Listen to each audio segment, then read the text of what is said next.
নিতু অনেক আশা নিয়ে সমীরণের হাত ধরে এই চক্রবর্তী বাড়িতে এসেছে।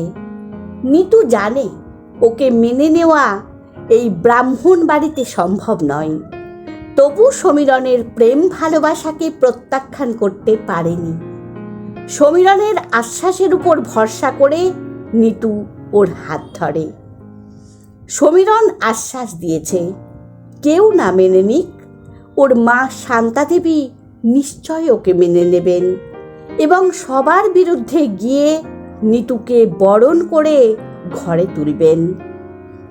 সমীরণ বাড়ির বেল বাজাতেই ওর দাদু দুর্দণ্ড প্রতাপ নারায়ণ চক্রবর্তী গম্ভীর স্বরে দোতলার ঘর থেকে জানতে চান, কে কে এসেছে এই ভর দুপুরে? দিনে দিনে ফেরিওয়ালাদের সাহসটা বেড়ে যাচ্ছে দেখছি। হরি হরি বলে দিনরাতের কাজের লোককে ডেকে বলেন, যদি ফেরিওয়ালা হয় তবে তাকে বেশ ভালো করে বুঝিয়ে দিবি, বলবি এই বাড়িতে কেউ ফেরিওয়ালার থেকে জিনিস কেনে না। এরপর যদি আর কোনো দিন কেউ দুপুরে বেল বাজিয়ে ভাত ঘুম নষ্ট করে তাহলে তার কপালে দুঃখ আছে, এটা বলে দিস। হরি হাত কচলাতে কচলাতে বলে, আগে বাবু, ফেরিওয়ালা নয়, ছোট দাদা বাবু এসেছেন, সঙ্গে সেই নষ্ট মেয়ে মানুষটাও আছে। নরনারায়ণ বাবু এতক্ষণ শুয়ে শুয়ে কথা বলছিলেন, এবার তড়াক করে বিছানায় উঠে বসে বলেন, বটে, ছোট নাতির দেখছি সাহস খুব বেড়েছে। উনি অন্য সময় সমীরণকে ছোটন বলে ডাকেন, কিন্তু রাগ হলে ছোট নাতি বলেন। বিছানার এক পাশে রাখা লাঠিটা নিয়ে বিছানা থেকে নেমে পায়ে চটি জোড়া গলিয়ে মেঝেতে লাঠির আওয়াজ করতে করতে সিঁড়ি দিয়ে নিচে নেমে এসে দেখেন উনার আদরের ছোটন, সেই ধর্ষিতা মেয়ে নিতুকে একেবারে বিয়ে করে বাড়িতে এনেছে। উনি চিৎকার করে ওঠেন, বলেন, যাও, এক্ষুনি এ বাড়ি থেকে বেরিয়ে যাও। তোমার সাহস হয় কি করে ওই নষ্ট মেয়েকে নিয়ে এই চক্রবাড়িতে ঢোকার? হরি হরি বলে চিৎকার করে হরিকে ডেকে বলেন, ওদের ঘাড় ধাক্কা দিয়ে বের করে দে, ওই জায়গাটা ভালো করে ধুয়ে দিবি, আর তোদের গিন্নিমাকে বলবি ওখানে যেন ভালো করে গঙ্গা জল ছিটিয়ে দেন, আর বড় খোকাকে বলবি এই মুহূর্তে যেন আমার ঘরে আসে, আমার দরকার আছে। কাল এই বাড়িতে শান্তি সায়ন্তেন এর ব্যবস্থা করতে হবে, তাই ঘোষাল বামুনকে খবর দিতে হবে। উনার চেঁচামেচিতে ওখানে বাড়ির সবাই জড়ো হয়েছেন, কিন্তু কারোর মুখে একটাও রা নেই। সবাই অবাক হয়ে নিতুকে দেখছে। ওর রূপ দেখে কেউই অন্য কথা ভাবতে পারছে না। সবাই সমীরণ আর নিতুর কথা জানতো, কিন্তু কেউ নিতুকে আগে দেখেনি। নিতুর যদি এমন রূপ হয় তবে তো ছেলেদের মাথা ঘুরবেই। ওদের যদি এমন হয় তাহলে ছোটনের দোষ কোথায়? এই চক্রবর্তী বাড়িটা এখনো একটা একান্নবর্তী পরিবার, এবং এই পরিবারের সর্বময় কর্তা হলেন নরনারায়ণ চক্রবর্তী। উনার 3 ছেলে, সবাই বিবাহিত, এবং তারা তাদের ছেলে মেয়ে নিয়ে এখানেই থাকেন। এখনো কর্তার কথাই এই বাড়ির শেষ কথা। উনার স্ত্রী কমলা দেবীও উনার ভয়ে ভীত হয়ে থাকেন। উনার মুখের উপর কথা বলার ক্ষমতা কারোর নেই। 82 বছরের নরনারায়ণ বাবু এখনো খুব শক্ত, আর উনার সামর্থ্য দেখার মতো। সবাই যখন উনার ভয়ে থরহরি কম্পমান, তখন সমীরণ এমন একটা ঘটনা ঘটাবে সেটা অকল্পনীয়। নরনারায়ণ বাবু ওখান থেকে চলে যাওয়ার পর বাকিরাও একে একে প্রস্থান করে। নিতু মাথা নিচু করে দাঁড়িয়ে চোখের জল ফেলছে। মনে ভাবে এখন কোথায় যাবে। সমীরণকে যদি এখান থেকে তাড়িয়ে দেওয়া হয় তাহলে ওরা যাবে কোথায়? নিতুর বাপের বাড়ি খুব গরিব, তাছাড়াও নিতু এক ধর্ষিতা মেয়ে। ওদের পাড়ায় নিতুদের একঘরে করে রাখা হয়েছিল, আর সেটা দেখেই সমীরণ বাড়ির কাউকে না জানিয়েই নিতুকে বিয়ে করে বাড়িতে আসে। নিতুকে সমীরণ ভালোবাসে। নিতুর মনে পড়ে যায় সেদিনের কথা, যার জন্য আজও নষ্ট মেয়ে নামে এই সমাজে খ্যাত। কিন্তু ওর দোষ কোথায়? এই সমাজই তো ওকে নষ্ট করে দিয়ে নষ্টের তকমা এঁটে দিয়েছে। সেদিন বিকেলে অষ্টাদশী নিতু সমীরণের সাথে শীতলাতলায় দেখা করতে যায়। এটাই ওদের দেখা করার জায়গা। গল্প করতে করতে সন্ধে নেমে আসে। শীতলাতলাটা একটু নিরিবিলি মতো, তাই ওরা মন্দিরের পুজোর পরেই বাড়ি যাবে বলে ওখান থেকে বেরিয়ে পড়ে। ওদের বাড়িতে সবাই জানে যে নিতু সমীরণের সাথে আছে, তাই কোনো চিন্তা করেনি। টিপ টিপ করে বৃষ্টি পড়ছে দেখে নিতুরা শীতলাতলা থেকে তাড়াতাড়ি বাড়ির পথে এগোয়। শুনশান রাস্তায় হঠাৎ করেই নিমুর দল ওদের আক্রান্ত করে। নিমু হলো এক বাজে বদমাইশ ছেলে, যত রাজ্যের বাজে কাজের সাথে যুক্ত। ও কয়েকদিন ধরে নিতুকে বিরক্ত করছিল, কিন্তু নিতু ওকে পাত্তা দেয়নি। সেদিন সমীরণ নিতুর সম্মান বাঁচাতে পারেনি। সমীরণ বাধা দিতে গেলে ওকে মারধর করে গাছের সাথে বেঁধে রেখে ওর চোখের সামনেই নিতুর সর্বনাশ করে নিমু। আর দলের 4 জন বদমাস ছেলে সেটা তাড়িয়ে তাড়িয়ে দেখে। সমীরণ অচেতন হয়ে যায়। নিতুও ওর অত্যাচার সহ্য করতে না পেরে বেহুঁশ হয়ে পড়ে। পরে নচ্ছারগুলো ওদের ওখানে ফেলে চলে যায়। সারা রাত ওরা ওখানেই পড়ে থাকে। পরের দিন মন্দিরে পুজো করতে আসা মদন ঠাকুর ওদের দেখতে পেয়ে উদ্ধার করেন। সেই থেকেই নিতু নষ্ট মেয়ের তকমা বয়ে নিয়ে বেড়াচ্ছে। ওদের বাড়িতে পাড়া প্রতিবেশীরা একঘরে করে রেখেছে। প্রায় কয়েক সপ্তাহ হয়ে যায় এই ঘটনার। দোষীরা সাজা পায়নি, তবে নিতু মোক্ষম সাজা পেয়ে নষ্ট মেয়ে হয়ে গেছে। সবাই ওকেই দোষ দিচ্ছে, অথচ দোষীদের শাস্তি দিতে পারছে না।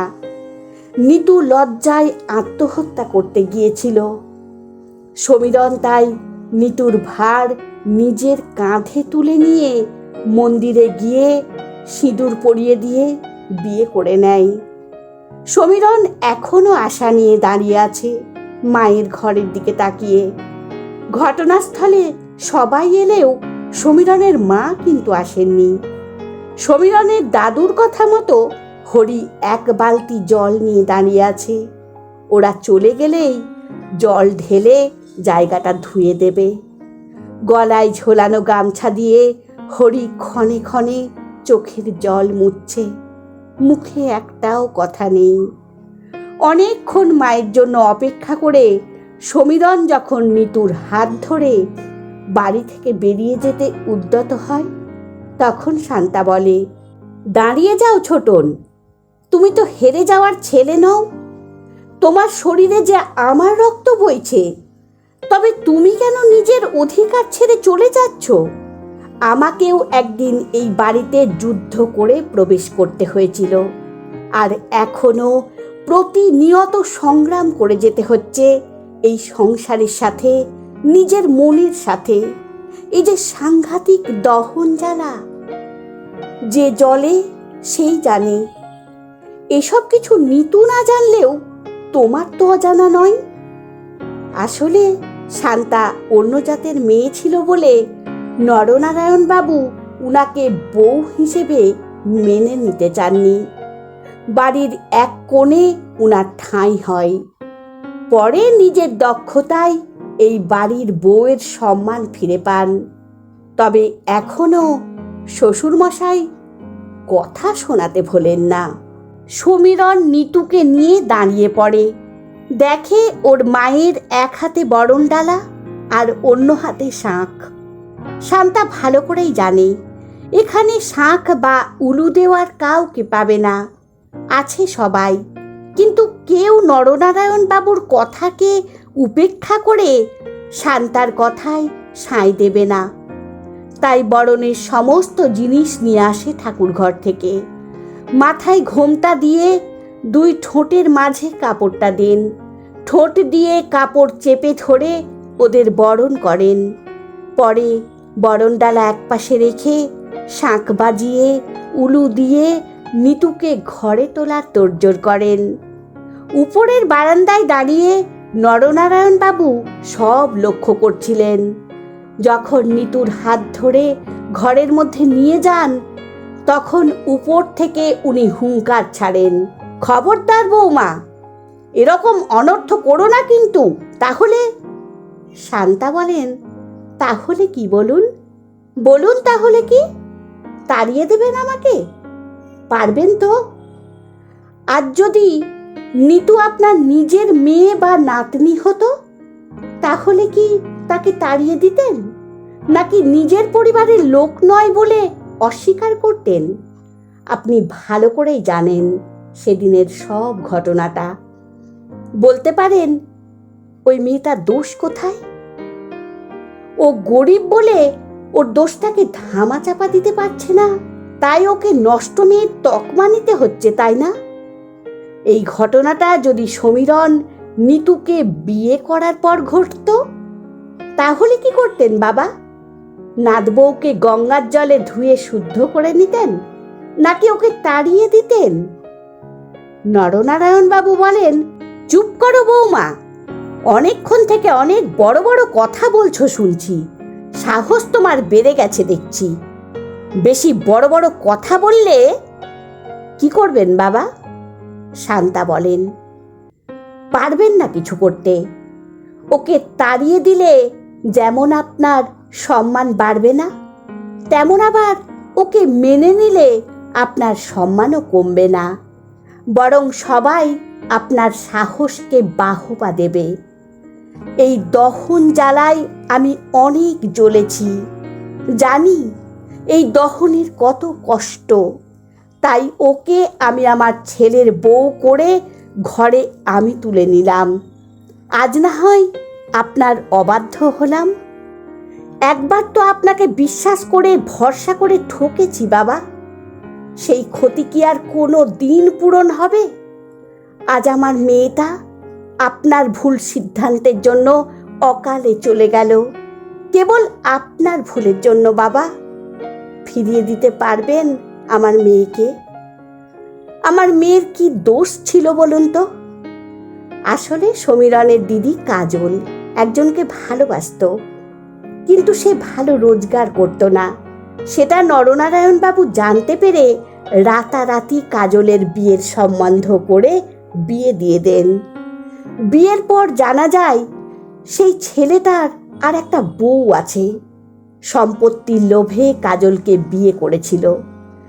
বিয়ের পরের দিন শ্বশুরবাড়িতে গিয়ে সেটা জানতে পেরে যায় কাজল। বৌভাতের দিন কাজল শ্বশুরবাড়িতেই গলায় দড়ি দিয়ে আত্মহত্যা করে।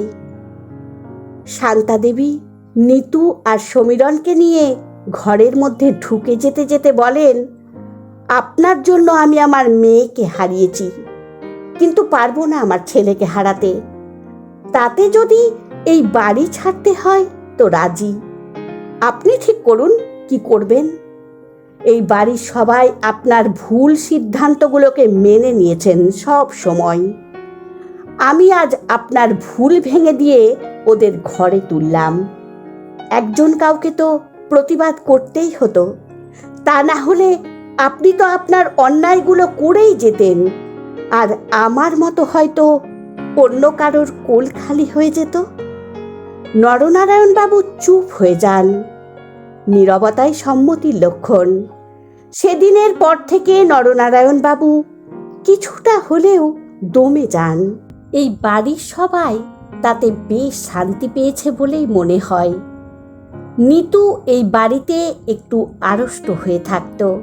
লজ্জায় নিজের ঘর থেকে বের হতো না, কারো সাথে মুখ তুলে কথা বলতো না, খুব ভয়ে আর লজ্জায় থাকত। শান্তাদেবীর আদর ভালোবাসায় নিতু ধীরে ধীরে স্বাভাবিক হয়ে যায়। এই বাড়ির সবাই নিতুর ব্যবহারে খুব সন্তুষ্ট। নিতুকে সবাই খুব ভালোবাসে। তবে নরনারায়ণ বাবু এখনো নিতুর মুখ দেখেন না, আর কথা বলা তো দূরের কথা। তবে তাতে এই সংসার থমকে নেই। সংসার আপন গতিতেই চলছে। বলতে গেলে এখনো ওদের সংসার সুখের সংসার। কলমে দেবিকা মিত্র, কণ্ঠে সোনালী। বন্ধুরা, গল্পটি যদি ভালো লেগে থাকে তাহলে প্লিজ লাইক, কমেন্ট ও শেয়ার করতে ভুলবেন না। আর নতুন বন্ধু হলে অবশ্যই সাবস্ক্রাইব করে সঙ্গে থাকবেন। আশা রাখছি। ধন্যবাদ। ভালো থাকবেন।